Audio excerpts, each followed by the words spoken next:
Hello students, good morning all of you.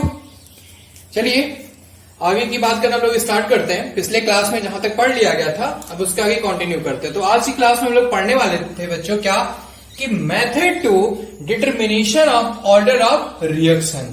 ठीक है, आज की क्लास में हम लोग पढ़ने वाले बच्चों क्या कि method to determination of order of reaction. तो इसमें हम लोग सबसे पहले देखते हैं बच्चों, सीधे आते टॉपिक पे और बात करना स्टार्ट करते हैं। ठीक है, तो देखो सबसे पहले हम लोग देखते हैं बच्चों इंटीग्रेट रेट लॉ मेथड। ठीक है, क्या पढ़ेंगे हम लोग? Integrate rate law method. ठीक, तो इसमें हम लोग पहला केस देखते हैं, केस फर्स्ट जो मैंने लिख रखा है बोर्ड पर। देखो आप केस फर्स्ट में हम लोग ये जानेंगे बच्चों क्या कि जीरो ऑर्डर रिएक्शन। क्या जानेंगे बच्चों? तो देखते हैं हम लोग क्या जीरो ऑर्डर रिएक्शन। तो देखो ए गिव्स आउट प्रोडक्ट, ठीक आर्योसन में, तो T इक्वल टू 0 पे रिएक्टेंट का कंसंट्रेशन कितना है? A नॉट है। ठीक है, कितना है बच्चों? A नॉट है। ठीक, तो प्रोडक्ट का कितना होगा? 0। तो प्रोडक्ट का कितना होगा बच्चों? 0 आर्योसन में। अब देखो अब रिएक्टेंट किस में कन्वर्ट होगा? प्रोडक्ट में। तो T equal to T time पे रिएक्टेंट का कंसंट्रेशन A नॉट माइनस यक्स है और प्रोडक्ट का यक्स। तो लिखेंगे हम लोग, क्या लिखेंगे बच्चों? तो लिखेंगे dx upon dt equal to k A power 0। A पे पावर कितना है? 0, तो कितना आ जाएगा? 1 आ जाएगा। ठीक है, तो ये कितना तो ये लिखेंगे हम लोग क्या बच्चों? तो देखो आप लोग dx upon dt equal to क्या हो जाएगा? k into 1 equal to k। तो हम लोग लिख सकते हैं क्या? dx upon dt equal to k। बताओ आएगा कि नहीं आएगा? होगा ना? कितना आ गया बच्चों? dx upon dt equal to k। अब बच्चों अब हम लोग क्या करेंगे? ठीक है, अब हम लोग इसका इंटीग्रेशन करेंगे। किसका? dx upon dt equal to k का। ठीक है, तो देख लेते हैं। इसको आप लोग नोट कर लिए होगे, इसको अरेंज करूं। हो गया, चलिए ओके। तो देखिए, तो मैं यहाँ पे कर दिया हूं, आप लोग देख लो। एक बार एक्सप्लेन करता हूं। देखो बच्चों, तो हम लोग इसे इंटीग्रेट करें किसका? dx upon dt equal to k। तो अब हम लोग क्या करेंगे? आपको पता भी होगा, dt को राइट साइड भेजेंगे तो क्या हो जाएगा? डिवाइड है तो राइट साइड जाएगा, मल्टीप्लाई हो जाएगा k से। तो क्या हो जाएगा? dx equal to k dt। ठीक, तो अब हम लोग इंटीग्रेट करते हैं बच्चों। अब हम लोग क्या करते हैं? इंटीग्रेट करते हैं। तो देखो लिमिट देखते पहले। ठीक है, तो लिमिट कहां से कहां तक लेंगे? तो देखो 0 से x तक। ठीक ठीक, और यहां पर लिमिट कहां से कहां तक? तो यहां से देख रहे हो आप लोग 0 से t तक। ठीक, तो याद रखना है क्या कि dx है ना, dx का इंटीग्रेशन कितना होता है? dx का इंटीग्रेशन कितना होता है आपको पता है ना? dt कितना होता है बच्चों? dx का इंटीग्रेशन कितना होता है? सॉरी, dx का इंटीग्रेशन कितना होता है? x होता है। dx का इंटीग्रेशन कितना होता है? x होता है। ठीक है, क्लियर मेरी बात? और dt का कितना होता है? t होता है। और dt का कितना होता है इंटीग्रेशन? t होता है ना? क्लियर मेरी बात? ठीक, तो x इक्वल टू कितना हो जाएगा? kt हो जाएगा। सिंपल सी बात है। क्या अभी मैंने बताया आपको, dx का इंटीग्रेशन कितना हो जाएगा? x हो जाएगा। ठीक है, क्लियर मेरी बात? और dt का इंटीग्रेशन कितना है? t। ठीक, तो क्या हो जाएगा? x equal to k। Clear हो गई मेरी बात? अगेन एक बार रिपीट कर दूं या समझ गए आप लोग? देखो एक बार निकाल कर लेते हैं। मैंने क्या किया बच्चों? इंटीग्रेशन में पहले मैंने आपको बताया क्या कि हम लोग dx upon dt equal to k को, ठीक है, तो dt को राइट साइड भेजेंगे तो क्या हो जाएगा? तो आपको पता ही है, जैसे अभी मैंने बताया था, डिवाइड है तो राइट साइड जाएगा, मल्टीप्लाई हो जाएगा k से। तो वही हुआ क्या? तो आया बच्चों dx equal to k dt। ठीक, अब हम लोग सिंपल सोचो, ठीक है, इंटीग्रेट करते हैं तो क्या हो जाएगा? तो देखो अगर मैं लिमिट की बात करूं तो लिमिट देखो 0 से x तक है। ठीक, और यहाँ का लिमिट जो दिख रहा है आप लोग को, यहाँ पर लिमिट कहां से कहां तक है? 0 से t तक। फिर मैंने क्या किया बच्चों? ठीक है, dx का इंटीग्रेशन आपको पता होगा कितना होता है? dx का इंटीग्रेशन x होता है। ठीक, ले मेरी बात? और dt का इंटीग्रेशन कितना होता है? t होता है। ठीक ठीक, ये हमने लिखा।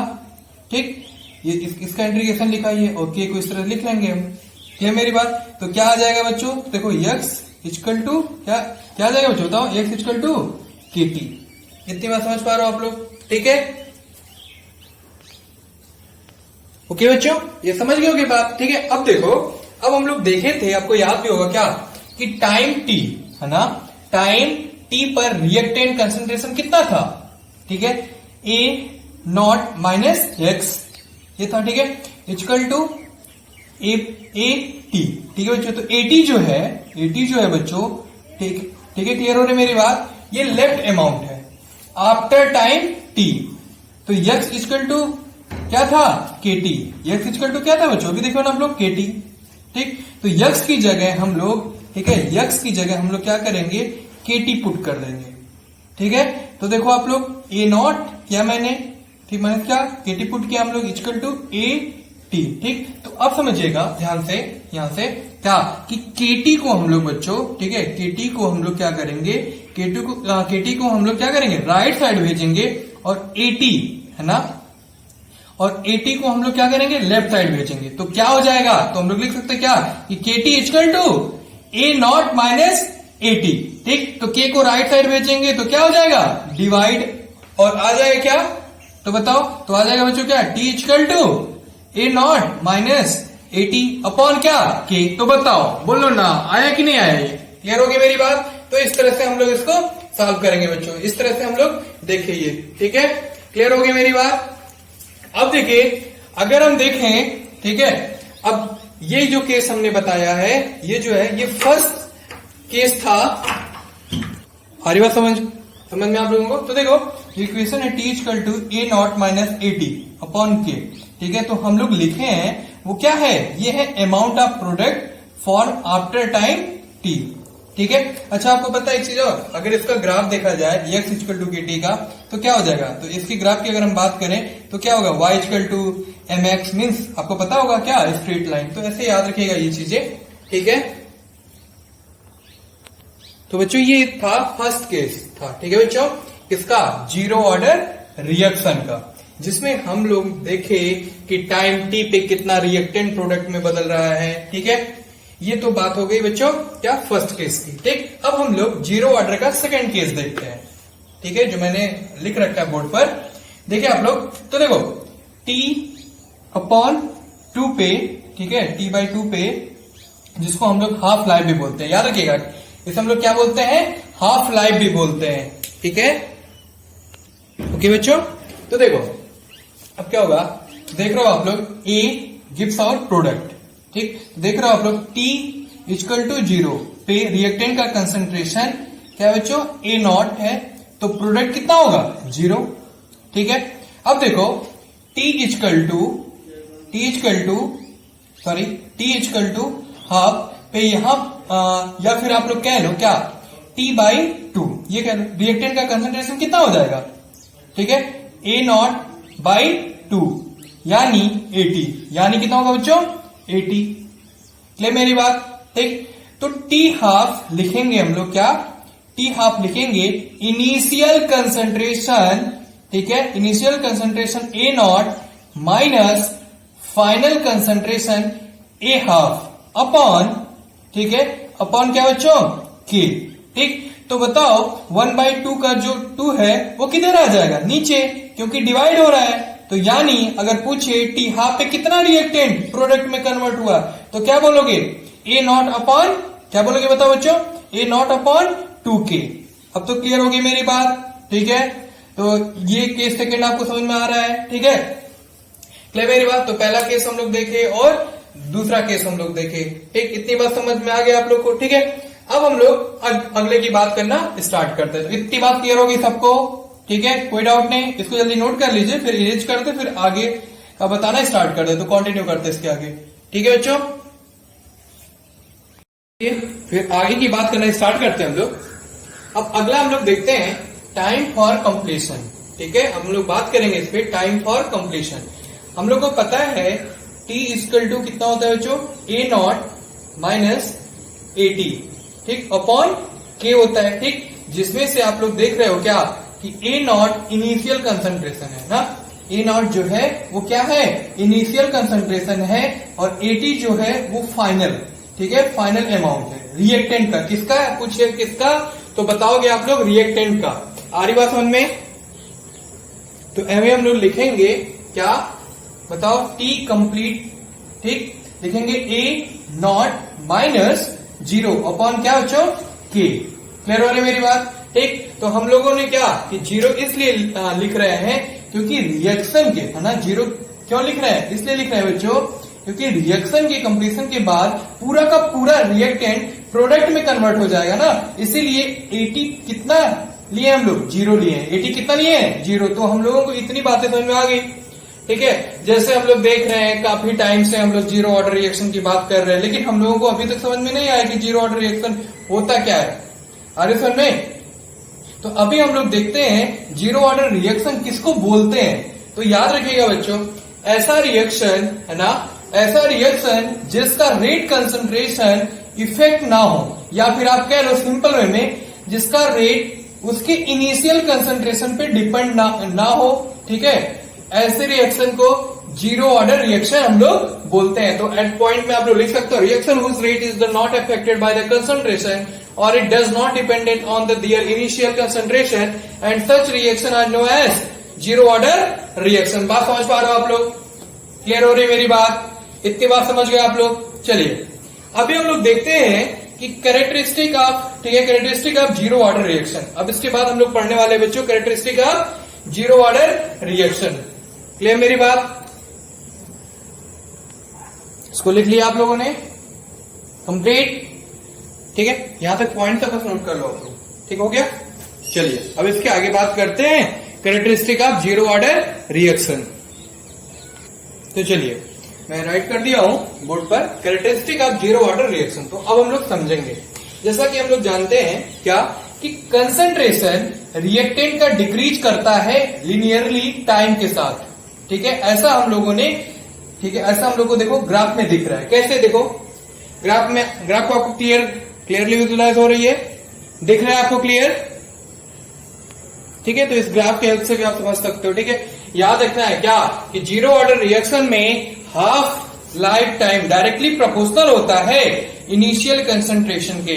आर्योसन में तो अब हम लोग याद रखेंगे और चलिए कुछ एग्जांपल के साथ समझते हैं, ठीक है। तो कुछ एग्जांपल देखते हैं जीरो ऑर्डर रिएक्शन पे, ठीक है, उससे हम लोग समझते हैं और अच्छा समझ में आएगा, ठीक है, ये बातें सारी।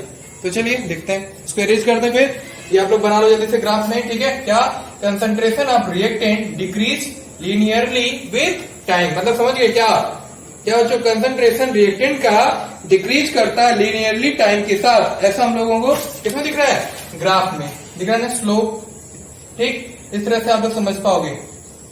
चलिए अब इसको इरेज करते हैं, फिर कुछ एग्जांपल भी देख लेते हैं हम लोग।